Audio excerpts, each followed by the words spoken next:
परोपकार से बढ़कर कोई धर्म नहीं है। ये वाक्य शहर के समाजसेवी ताराचंद माहेश्वरी, सुरेंद्र छाबड़ा और किसान नेता योगेश तिवारी पर चरितार्थ हो रहा है।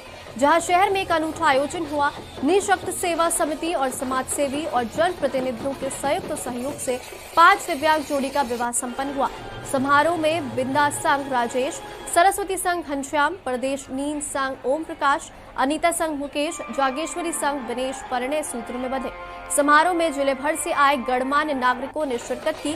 समारोह के लिए घराती और बाराती बाजार पारा स्थित माता भद्रकाली मंदिर प्रांगण में इकट्ठा हुए, जहां स्वदा पहार करने के बाद गाजे बाजे के साथ बारात निकाली गई। दिव्यांग जोड़ों को रथ में सवार किया गया। इस अवसर पर समाजसेवी नव विवाहित जोड़ों को सुखी दाम्पत्य जीवन का आशीर्वाद दिया गया। टाउन हॉल में स्वरुचि भोज और आशीर्वाद समारोह हुआ, जिसमें बड़ी संख्या में शहर के गणमान्य नागरिक शामिल हुए।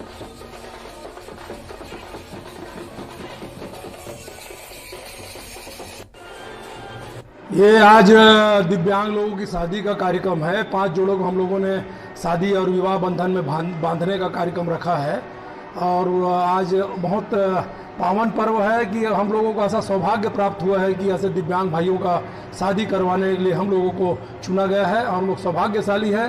कैसे निःशक्त सेवा जन समिति के द्वारा ऐसा आयोजन किया जा रहा है। ऐसा आयोजन होते रहना चाहिए ताकि हमारे जो विकलांग भाई या दिव्यांग भाई उनको ज़िंदगी में जीवन साथी मिल सके, उनका जीवन खुशमय हो और भगवान से हम लोग प्रार्थना करते हैं हमेशा वो सुखी रहे। इसी मनोकामना को लेकर हम लोगों ने आयोजन किया है और आज आशीर्वाद के इस बंधन में लोग बंध रहे हैं, वैवाहिक बंधन में। रात को बड़ा रिसेप्शन का कार्यक्रम रखा गया, अभी बारात का कार्यक्रम था। सभी लोग भद्रकाली मंदिर से हम यहाँ पर 5 दिव्यांग जोड़ों का विवाह करने जा रहे हैं।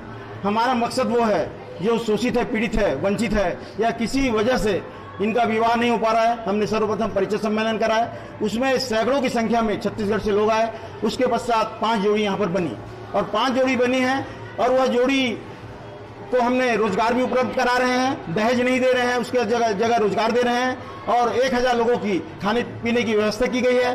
और हम एक आम आदमी जैसा विवाह करता है वैसा हम जो एक खास आदमी जैसा विवाह करता है वैसा एक आम आदमी को विवाह करने का हमने बीड़ा उठाया है और यह सभी लोगों के संयुक्त प्रयास से, पूरे नगर वासियों के संयुक्त प्रयास से यह संभव हो पाया। राज्य सरकार व रेल यात्रियों की नाराजगी के बावजूद मालगाड़ियों का परिचालन बढ़ाने के लिए रेलवे लगातार यात्री ट्रेनों को रद्द कर रहा है। दक्षिण पूर्व मध्य रेलवे ने एक बार फिर से 20 यात्री ट्रेनों को रद्द कर दिया है। सरकार की चेतावनी का भी रेलवे पर कोई असर नहीं हो रहा है। इसके उलट रेलवे अब ये साफ कह रहा था कि रेल यात्री से ज्यादा उनके प्राथमिकता में फिलहाल मालगाड़ियों का परिचालन है। देश में कोल संकट को देखते हुए कोल लदान पर ज्यादा ध्यान दिया जा रहा है। इधर रेलवे के इस रवैये के खिलाफ जन आक्रोश बढ़ता जा रहा है। कांग्रेस ने छोटे स्टेशनों में ज्ञापन प्रदर्शन के साथ रेलवे के खिलाफ मोर्चा खोल दिया। रेलवे की मनमानी को लेकर अब जनता के साथ सरकार का आक्रोश भी बढ़ता जा रहा है। सरकार व पार्टी के निर्देश पर जिला कांग्रेस ने रेलवे के खिलाफ मोर्चा खोलते हुए छोटे स्टेशनों से विरोध की शुरुआत कर दी है। छोटे स्टेशनों में रेलवे प्रबंधन को ज्ञापन व मांग पत्र सौंप जताया जा रहा है। कांग्रेस इसके लिए केंद्र सरकार व रेलवे बोर्ड के साथ केंद्रीय जनप्रतिनिधियों को भी जिम्मेदार मान रही है। वहीं इस विरोध के बीच बिलासपुर सांसद धीरे धीरे ट्रेनों का परिचालन सामान्य होने का अब भी आश्वासन दे रहे हैं।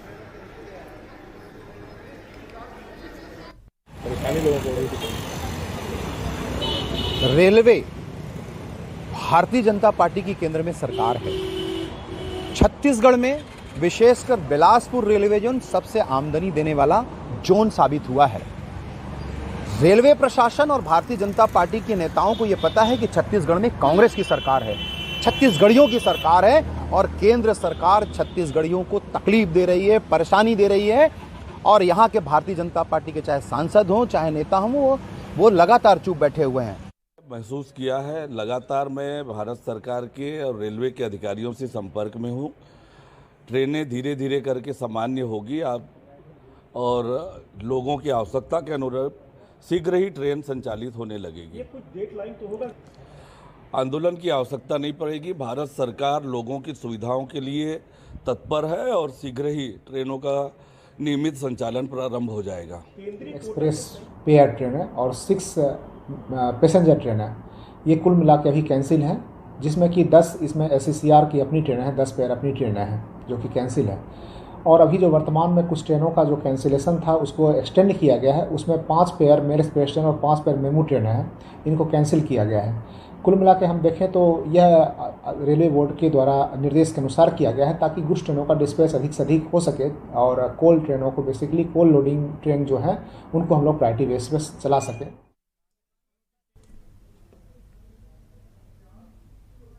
बेमेतरा जिले के चौकी देवरबीजा पुलिस को जरिए मुखबिर से सूचना मिली कि एक व्यक्ति अपने पास अवैध रूप से शराब रखकर बिक्री कर रहा है। सूचना पर उक्त सूचना के संबंध में वरिष्ठ अधिकारियों को अवगत कराया गया, जिस पर मार्गदर्शन में चौकी देवरबीजा स्टाफ गवाहों के साथ मौके पर पहुंचकर घेराबंदी रेड कार्यवाही कर एक विधि के साथ संघर्षरत 12 के कब्जे से दीगर प्रांत मध्य प्रदेश का लेबल लगा कुल 6 पेटी अंग्रेजी गोवा विस्की शराब 300 पौवा करीबन को आबकारी एक्ट के तहत जब्त कर कार्रवाई की गई है।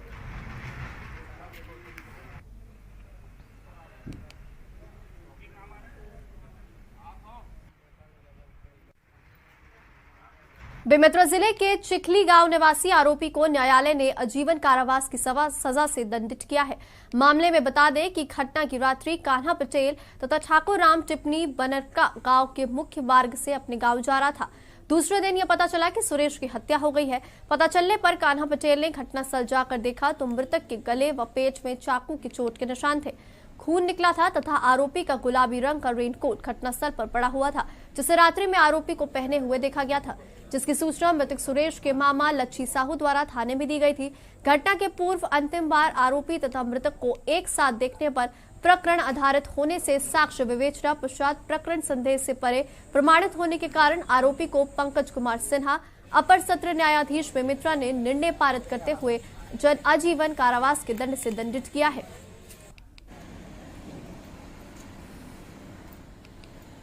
ठाकुर राम टिप्पणी बनराका मुख्य मार्ग से अपने गांव जा रहे थे। रास्ते में आरोपी सरजू गंधर्व गुलाबी रंग का रेनकोट पहनकर मोटरसाइकिल लेकर खड़ा था। वहीं पर सुरेश भी था, दोनों ड्राइवर थे। दूसरे दिन पता चला कि सुरेश की हत्या हो गई है।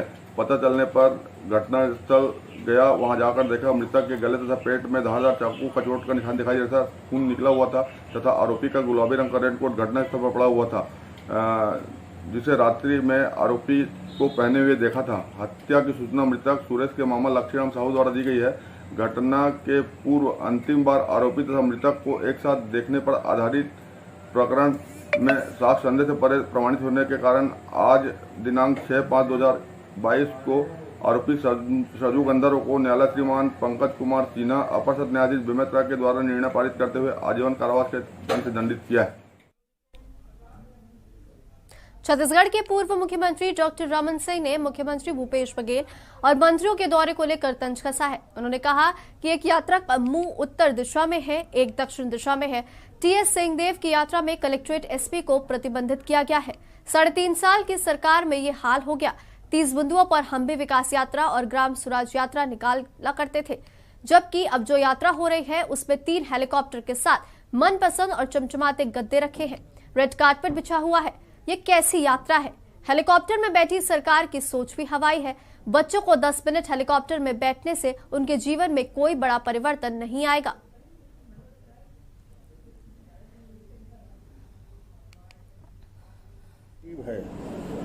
एक यात्रा का मुंह उत्तर दिशा में है और दूसरी यात्रा का मुंह दक्षिण दिशा में। ये सरकार उत्तर और दक्षिण दिशा में अलग अलग यात्राएं निकाल रही हैं। एक यात्रा में हेलीकॉप्टर का कारवां है और एक हेलीकॉप्टर में सरकारी हेलीकॉप्टर उपलब्ध नहीं कराया गया। एक यात्रा जो चल रही है मुख्यमंत्री के, उसमें वरिष्ठ अधिकारी से लेकर एसपी कलेक्टर तक की उपस्थिति है। दूसरी दक्षिण में जो यात्रा शुरू हुई है, उस दक्षिण की यात्रा में सीधे की यात्रा में कलेक्टर एसपी को प्रतिबंधित किया गया है। ये अजीब स्थिति है। 3.5 साल आते आते इस सरकार की स्थिति ये हो गई कि आपस के डायलॉग बंद हो गए। मंत्रियों की कार्य के और कार्य पद्धति पे इस तरह से आती है। और प्रोटोकॉल क्या होता है? किसी सरकार का प्रोटोकॉल होता है कि कोई यदि मंत्री, कैबिनेट मंत्री यदि किसी दौरे में रहता है तो वहाँ के एसपी, कलेक्टर और वरिष्ठ अधिकारियों को ड्यूटी रहती है कि उनके साथ, मगर ये पहली बार ये आदेश और टीवी के माध्यम से मैं देख रहा था कि कलेक्टर को सभी मंत्रियों के सभी कार्यक्रम में जाने की जरूरत नहीं है, मगर जब कोई कार्यक्रम और अन्य ना हो, कलेक्टर घर में बैठ के एसी में ठंडे में बैठा हो और यदि कोई मंत्री दौरा करता है तो ये पहली बार मैं देख रहा हूँ छत्तीसगढ़ में। छत्तीसगढ़ के स्वास्थ्य मंत्री टीएस सिंहदेव ने हमेशा शांत रहने और गुस्सा नहीं आने की बात पर क्रिकेट खेल का उदाहरण देते हुए बड़ी रोचक बातें कही, जिससे प्रेस कॉन्फ्रेंस में हंसी ठहाके का माहौल पैदा हो गया। दरअसल आपको गुस्सा नहीं आने के प्रश्न पर टीएस सिंहदेव ने कहा कि गुस्सा करना मैंने 40 साल पहले ही छोड़ दिया है। इसको क्रिकेट के माध्यम से समझाया कि अगर मैं बॉलिंग कर रहा हूं, किसी ने चौका मारा तो अगला गेंद निश्चित छक्का पड़ेगा। वैसे ही बैटिंग के समय अगर बाउंसर बॉल आया और मेरे शरीर को लग गया, फिर गुस्सा आया तो क्लीन बोल्ड होने की संभावना ज्यादा है। दरअसल कांकेर में स्वास्थ्य मंत्री टीएस सिंहदेव का आगमन हुआ है। कांग्रेस कार्यकर्ताओं से मिलने के बाद कांकेर के राज परिवार से भी मिले। कांकेर कलेक्ट्रेट में समीक्षा बैठक भी करेंगे। प्रयास किया आज से 40 साल पहले कि उसको निकल जाऊं। मैं क्रिकेट का भी शौकीन हूं, थोड़ा खेलता भी था क्रिकेट, और उस समय भी मैंने देखा कि मैं बॉलिंग कर रहा हूं, किसी ने चौका मार दिया और मैं गुस्सा गया तो अगला बॉल छक्का लगेगा। एकाग्रता अगर आपने खोई, मैं बैटिंग कर रहा हूं, बाउंसर लगा या कुछ हो गया, बड़ा गुस्सा आया, अगला घुमा दिया बल्ला, बोल्ड होना है। तो ये बहुत पहले मुझे महसूस हुआ कि गुस्से से भी कभी कभी कुछ सकारात्मक चीज निकल सकती है। अमिताभ बच्चन का गुस्सा, लेकिन 90-95% गुस्सा आपको नुकसान पहुंचाएगा। छत्तीसगढ़ हाईकोर्ट ने बच्चे की कस्टडी को लेकर प्रस्तुत अपील पर महत्वपूर्ण फैसला देते हुए कहा है कि समाज के कुछ शुतुर्मुर्ग मानसिकता वाले सदस्यों के दिए गए चरित्र प्रमाण पत्र के आधार पर महिला का चरित्र तय नहीं किया जा सकता। जस्टिस गौतम भादुड़ी और जस्टिस संजय एस अग्रवाल की डिवीजन बेंच ने कहा कि जीन्स टी शर्ट पहनने और किसी पुरुष के साथ घूमने से महिला के चरित्र का आकलन नहीं करना गलत है। इस टिप्पणी के साथ ही कोर्ट ने महिला को उसके बच्चे को कस्टडी में देने का आदेश दिया है। हाईकोर्ट ने फैमिली कोर्ट महासमुंद के आदेश को रद्द करते हुए बच्चे को उसके पिता से मिलवाने की शर्त पर उसकी मां को सौंपने का आदेश दिया है।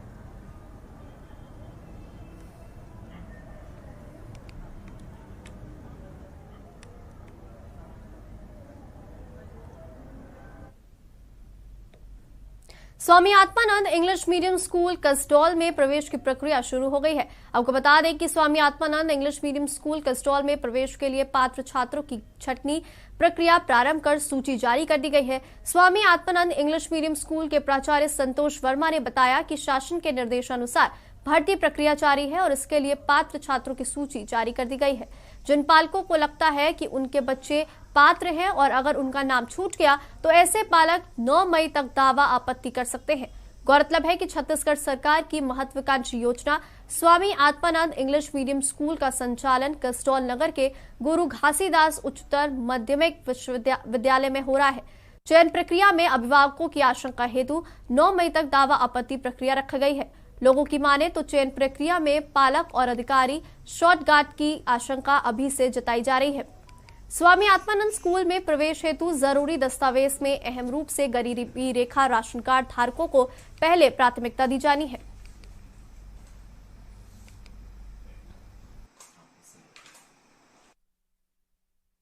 अभी आज क्लास 1 का जो लिस्ट जारी हुआ है वो सीधे सीधे मान के चलिए पात्र और अपात्र की सूची है, जो कि नोटिस बोर्ड पे चस्पा कर दी गई है। पेरेंट्स को उसके लिए दावा आपत्ति करने का समय दिया गया है और उसकी अंतिम तिथि 9 तारीख है। सर क्या क्या दावा आपत्ति पे प्रक्रिया रहेगी? दावा आपत्ति के लिए पात्र, हाँ, ये क्लास 1 एक्चुअली पूरी तरह से पात्र और अपात्र की सूची में से ऐसा जारी हुआ है कि वो सिर्फ और सिर्फ डेट ऑफ बर्थ, जो बच्चे का जन्म है वो 30 नवंबर 2015 से लेकर 30 नवंबर 2016 के बीच में मध्य में होना चाहिए, मतलब 5.5 से 6.5, उसी को ही पूरी तरह से आधार बनाकर